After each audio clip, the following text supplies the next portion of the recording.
Assalamualaikum warahmatullahi wabarakatuh. Perkenalkan, nama saya Gelvira Nur Fatimah, NIM 15721103221 dari kelas Manajemen 21A. Baik, di video kali ini saya akan menjelaskan tentang studi kasus perusahaan Garuda Indonesia. Penerapan etika bisnis yang telah ditetapkan oleh PT Garuda Indonesia masih mengalami beberapa permasalahan menyangkut penerapan etika bisnis para pekerjanya.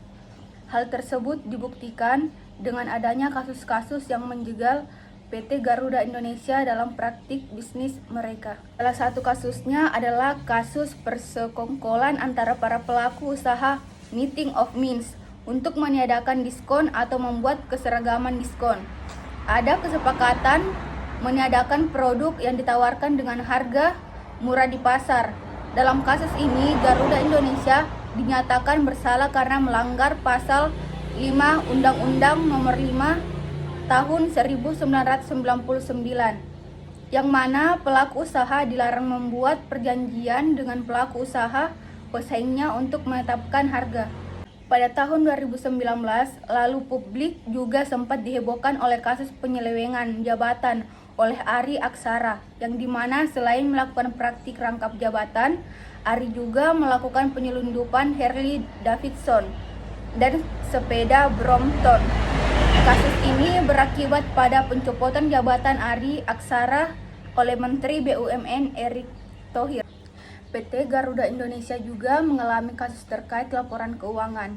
Dalam kasus ini, komisaris maskapai menolak laporan keuangan Garuda yang menunjukkan bahwa perusahaan memperoleh laba bersih sebesar $809.850 pada tahun 2018. Angka ini lebih besar dibandingkan tahun 2017 lalu. Atas kasus tersebut, pihak akuntan publik dan kantor akuntan publik auditor laporan keuangan Garuda dijatuhi sanksi oleh Kemenhub karena terbukti bersalah. Contoh kasus pelanggaran etika bisnis dan analisisnya yang berikutnya bisa dilihat dari kasus PT Garuda Indonesia yang terjadi pada tahun 2008 silam, di mana maskapai penerbangan milik BUMN ini telah melanggar kode etik berbisnis, yakni dengan adanya manipulasi pada laporan keuangan. Selain itu, kasus di atas merupakan beberapa contoh kasus di mana 5 prinsip serta nilai sincerity yang telah ditetapkan oleh PT Garuda Indonesia telah dilanggar oleh beberapa pihak internal perusahaan, yang mana itu merupakan sebuah bentuk penyimpangan dari etika bisnis yang ditetapkan perusahaan sebagai pelaksanaan prinsip Good Corporate Governance.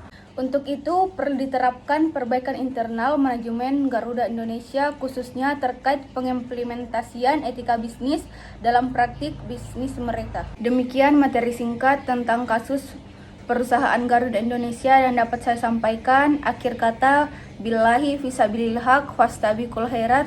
Wassalamualaikum warahmatullahi wabarakatuh.